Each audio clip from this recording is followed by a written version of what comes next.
Okay guys, welcome back to Edward Reads Books. This is week 3 of the different books that I'm going to be talking about, I guess. It's definitely getting a lot colder here in the UK. Nights are getting darker, but the positive of that is that it leaves me with more time to read, which is obviously better for the channel because I've got more books to talk about, which is great. So today's episode really is just going to be a little update about what I'm reading, and also some new books that I bought recently. So I finished the Tom Cheshire book, Slow Trains to Istanbul. This was fantastic. You know, someone who like loves traveling, or for anyone who loves traveling, this is like a perfect book to pick up. It's easy paced, very nice to read. It's something that doesn't kind of require too much attention and focus, and it's just a good bit of escapism if you like. If you know you're traveling like I do, it's a really good read. The current book that I'm reading, that I talked about in my last video, is The Virgin Suicides. I'm about 180 pages into this, and I have to be honest, like I've kind of really struggled with it. I don't know if it's the writing style, but I've just really not kind of been that into it. However, I will say that the second half of the book has certainly picked up a little bit. Yeah, it's essentially told from the perspective of these boys that follow these 5 sisters, and they kind of live in a very secluded house with very kind of restrictive parents, and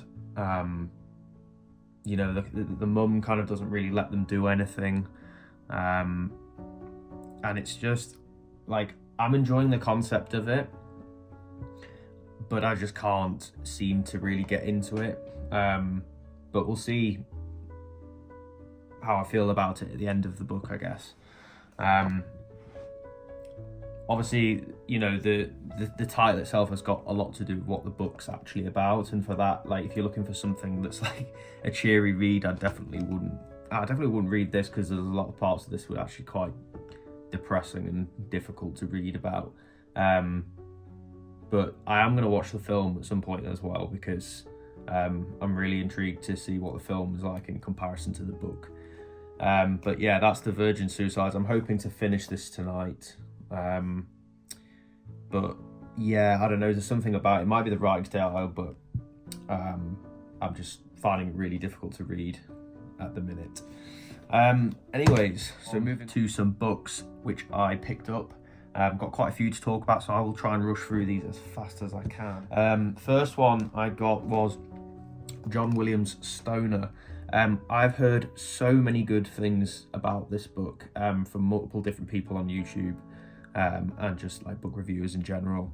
I'll be honest, I don't really know too much about it, but I've just heard that it's like a classic, you know, it's a classic that a lot of people actually haven't read. Like The Guardian says here, the greatest novel you've never read. And I think it was Nick from Books Are Sick that talked about this kind of in detail on one of his videos, and said that this is a really, really good book. And so yeah, I'm really excited to read that.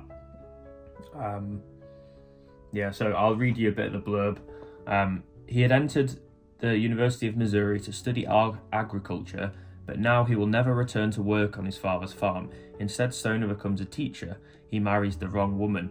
His life is quiet, and after his death, his colleagues remember him rarely.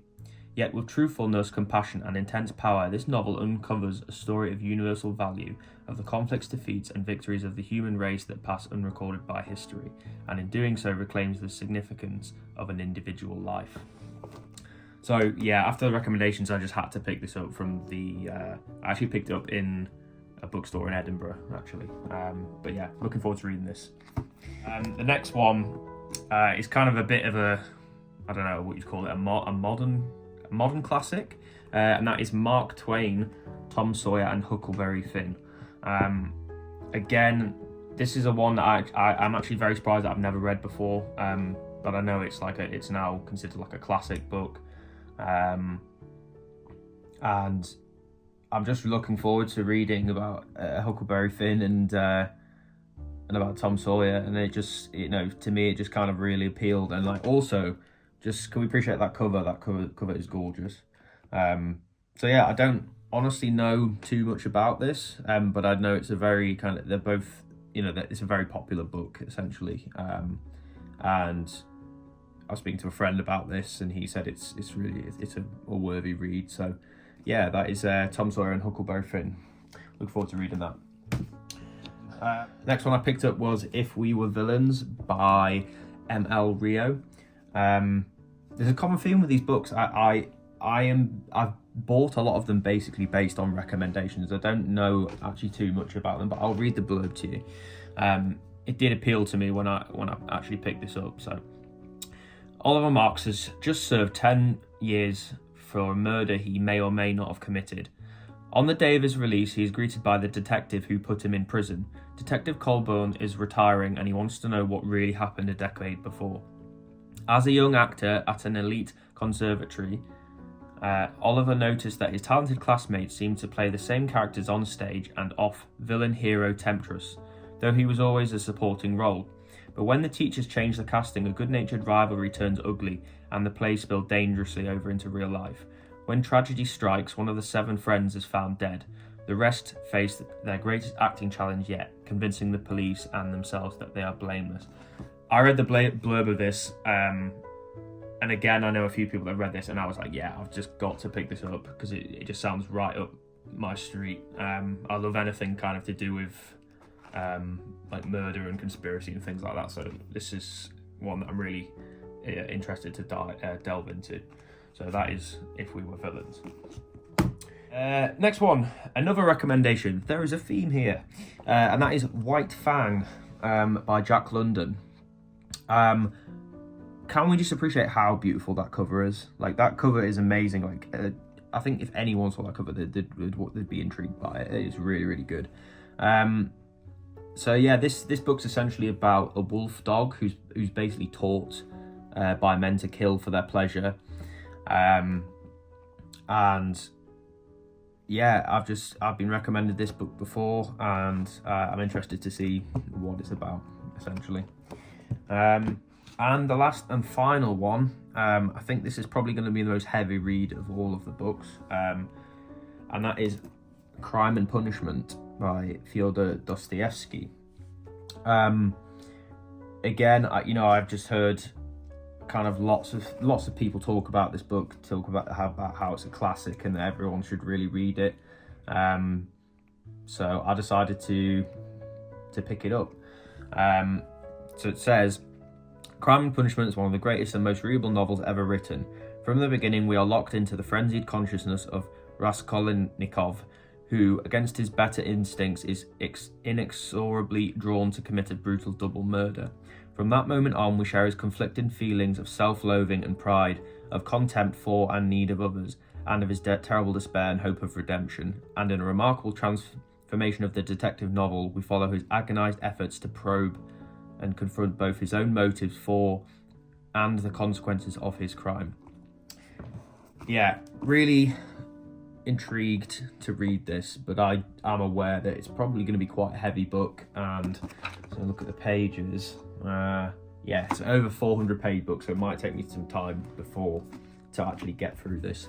What I do find is funny is that all of the books I seem to like, I tend to be invested in a lot of books that involve murder and sort of psychology and things, and I don't know really if that's something that I should be worried about. But anyway, yeah, that was just a little update of what I'm reading now, and some of the books that I've bought when I've been out. These days I do sometimes, I do go to Waterstones, and I do like buying new books, but a lot of the time I'll look for things in charity shops, just because I've found some really, really good books sitting about in charity shops that I needed to pick up. Like, for example, I paid £2.50 for this copy of Crime and Punishment. And like, God, there's been some great covers on this video, but yeah, again, that's a really, really nice cover. So yeah, I hope you enjoyed the video, guys. I am planning on going to a library in my hometown of Newcastle, and I'm just intrigued if you guys would like to see that, because it is one of the most beautiful buildings, I think, that I've ever been in, and it is a really, really nice place to read. So I'm just, you know, if you'd like to see that video and you'd like me to vlog it and everything, that's what I'll do. But anyway, I hope you enjoy your evening, guys.